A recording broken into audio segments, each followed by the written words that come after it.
Well, hello and welcome back. It's me. I've had a fucking horrible day. Work has just been shit. I've gone through 6 partners in the last 3 weeks, and, I've worked with 6 different people. Out of that 6 different people, 2 of them 3 of them still work for the company, although one of them is scarred for life, I hope. Maybe if I'm lucky, he'll be the first one to go kill himself because he's interacted with me. But I don't think that'll ever happen. I hope it'll never happen. That's something that I never wish will ever occur. But if it does, that'll get scratched off my bucket list. Definitely, that's an achievement that I wouldn't be proud of, but I would bring up in casual conversation. Yes. Yes. Or at least have it as a posing example of don't fuck with me. Let's see, partner number 1. Well, I had Aaron Reed. I worked with that guy for like 8 months. It was great. It was all right. Had a good time and got along with him and shit like that. There was a couple of times where he did a few things that fucking pissed me off, like knocking a piece of wood into a house, which sprayed primer into my face, which is a very highly corrosive chemical that we put onto our PVC pipe. It takes the lettering, the printing that they have on the PVC pipe, takes it right off. And I got that sprayed in my face, and this shit melts plastic. Like, I've watched it burn through styrofoam like you would not believe. And I wear contacts, so to get that on my contacts, I think, fuck, it's gonna melt the goddamn things in my eye. And my eyes are very important to me. Yes. So every time something fucking hits me in the face, I pretty much lose my shit and say, fuck this. Which is what happened here, actually. I was working and I had to move some furnaces over for the fucking second time because the goddamn markup guy can't fucking put them in the right place. But that's not here or there. Alright, that's more of the builder's fuck up because they didn't look at the print and authorize it. Hey, this is the location we're going to put them in. The builder said, okay. And then the builder sees where we actually put them and they're like, oh, fuck, we don't want them there. We want them here. And miscommunications pursue. But whatever. So as I was moving the fucking furnace for the second time and had the venting up, it knocked the pipe support loose, hit me in the face. I dropped everything, said, fuck it. That's the weekend. And I am now home. Yep, that's it. It's Friday. I'm not doing anything else. I'm going to fucking clean myself up because I look like absolute shit. And then I'm going to go see Grabbers at Deadfest. Hopefully Lisa, Adrian, his Irish buddy, and my buddy Ryan come out tonight. That'd be fucking awesome. That would be the highlight of my week. Let's see. So part number 1, Aaron Reed. Part number 2, Jason Collier. This guy is a piece of shit beyond what fucking pieces of shit should be. He's a 41-year-old who doesn't have a car, doesn't have a driver's license, whatever. Not a big deal. Public transportation sucks balls in the city, but if that's how you enjoy getting around, fucking all the better to you. He doesn't have a cell phone. Okay, my older brother, he at least has a pay-as-you-go phone, just so people can fucking get a hold of him if he's not nearby a landline. It's kind of common sense. There's 14-year-old children. Shit, there's probably people with 10-year-old children that have fucking cell phones. And you're 41, he went to go get one, they won't give him one because his credit's fucked. What the fuck have you been doing with your life that you're that fucking old? You don't even have a house, you haven't achieved anything. You've fucking worked and you've done a ton of drugs or something. I don't know. How do you get that fucking far in life and have nothing to show for it? Absolutely nothing. It's fucking ridiculous. And so I worked with him for 2 weeks, and I guess I wore my feelings on my shoulder because he came in one day. I told him, well, I didn't tell him. I just treated him how I felt about him. And he never came back. Never saw the guy again. I don't know. I asked the boss, I'm like, did he even come in for his paycheck? Boss was like, I don't know. Boss probably doesn't even know who the hell the guy was. And then the boss gave, the HR guy, who's fucking crazy, gave me the boss's son, Braden Johnson. And Braden, he was a good kid. I tried my best to train him and show him the ropes, but he's 19, very first job ever, so his work ethic is to be desired. You know, I like working until the job is done. I don't care if I'm done at 1. I don't care. Actually, I do care if I'm done at 1. I'd prefer to be working late because I have nothing better to do. I have no one to come home to.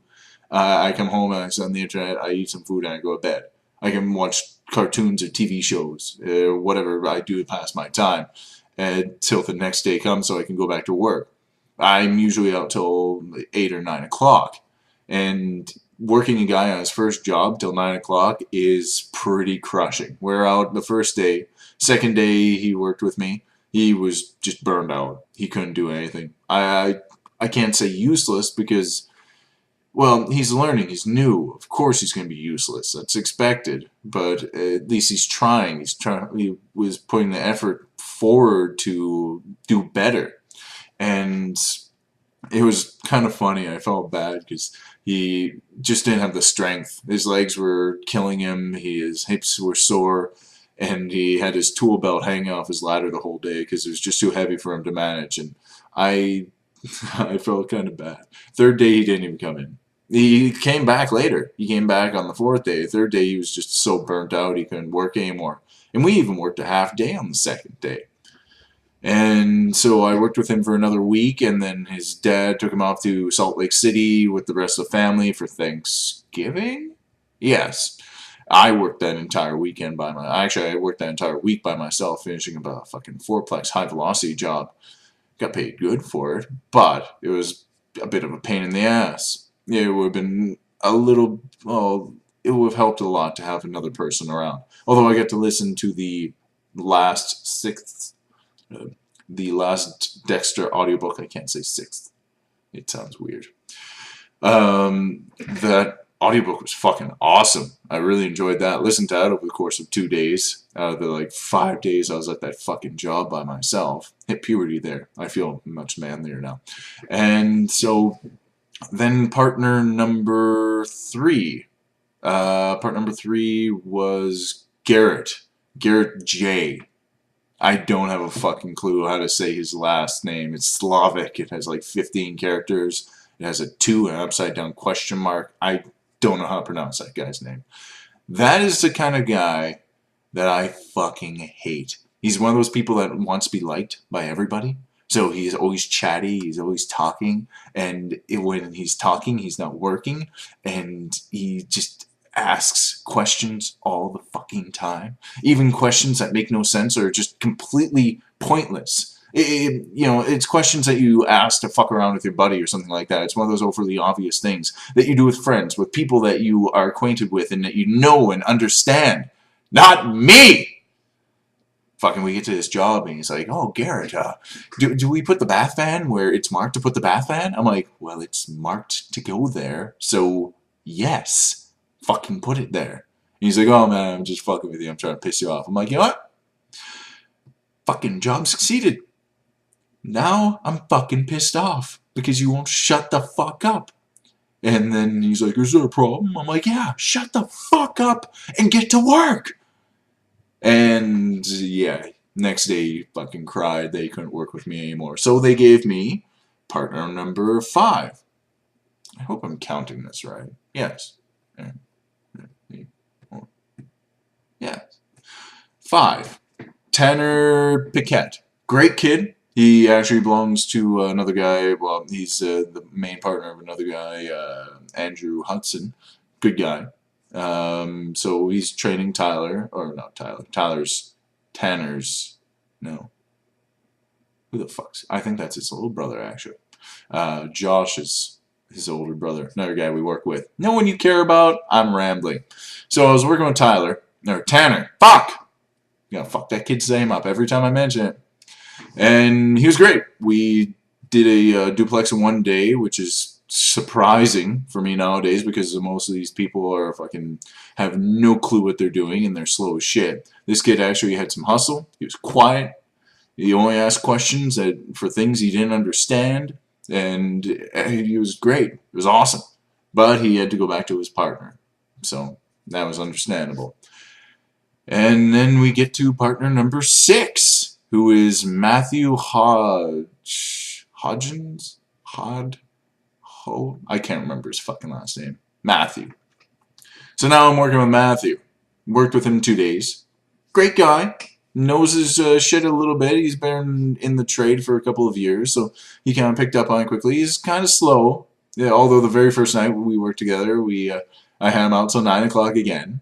And about 4:35 rolled around. He's like, man, I've been sitting on my ass for the last 2 weeks drinking beer, and I don't feel tired whatsoever, and it's getting late. I'm like, yeah. And then the night ended, he's like, fuck, man, I shouldn't have said that to you. As soon as I said I wasn't getting tired, boom, all my energy went out. I was fucking burned out.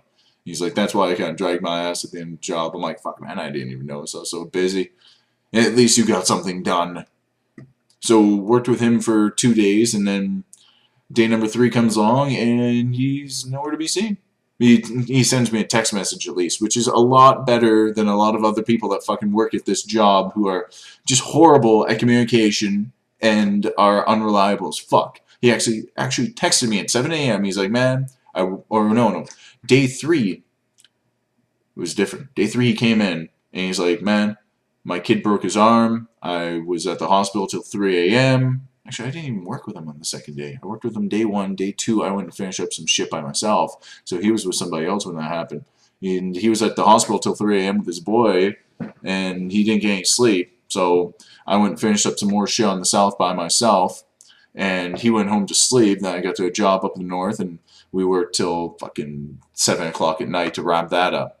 And then I had to take care of some other shit. Then he texted me on, the Thursday. And he's like, man, I'm sick as a dog. I got the flu. I can't come in. Understandable. Whatever. Didn't expect him in today because, the flu isn't something that passes overnight. And so he didn't come in today, and thus I was working by myself. And so they tried to give me another partner. Partner number 7. Kevin. Now, Kevin, they were going to give to me on Thursday when Matthew had said had texted me and say he had the flu. And so Kevin was supposed to come with me. And then the HR guy comes. I went to go grab a chainsaw blade. I was all loaded up. Everything was ready to go. He had his tools on the truck. All I needed to do was grab an extra chainsaw blade because I remember the one I had on the chainsaw was a little dull. And I don't like working with a dull chainsaw blade. It makes the job a lot harder. It takes a lot longer to fucking do anything. And so I went to go grab that. I come back to Barry saying, okay, you go with these guys. He's telling Kevin to go with somebody else. And then he just walks off and leaves with these other guys. Barry turns around. I'm like, what the fuck, man? He's like, oh, he was supposed to go with you? Oh, shit. Oh. I'm like, whatever. Let him go with the other guys. If the other guys are complaining and stressing out that they need more help and that they can't succeed without having another person, fine. Let them have them.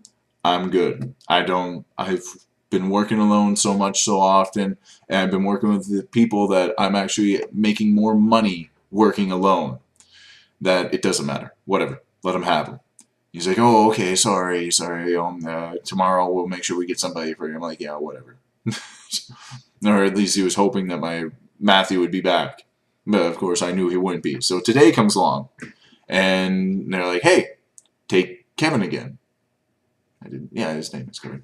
And they're like, okay, yeah, take Kevin. He's all yours. Fucking go do a job. And I'm like, sure, why not? So we load up the truck and everything like that. And Kevin has his tools sitting outside, like on the ground of the back of the truck, waiting for everything to get loaded so he could put them on the back, so he can get to them easily. And so I was grabbing a few things here and there, and then Eric Bourbeau came by. And, he's from Bonnyville, so chatting about shit from back home and, fun adventures that we had. And so talking to Eric, and then Kevin's phone goes off. He's like, oh, man, I gotta take this. And he goes around the corner of the truck. Yeah, I'm talking to Eric. And then Kevin comes back around. He's putting his phone back in his pocket, picks up his tools from the back of the truck, walks them into a shop, puts them down, and then walks away. I'm kind of like, I guess he's not fucking working with me today. So I see Barry, and Barry's like, what'd you say? I'm like, I didn't say anything. And he's like, no, I'm just kidding with you. And I'm like, well, what the fuck happened? He's like, well, Kevin said that he was a 4th year, and he wants to be paid as a 4th year. I'm like, understandable. And Barry's like, well, we asked for his credentials, and he couldn't provide the credentials. And they're like, oh, we'll just, call up AIT, which is the educational system for this, and get your 4th year credentials. And he's like, nope, fuck you, I quit. And that was partner number 7. Awesome day!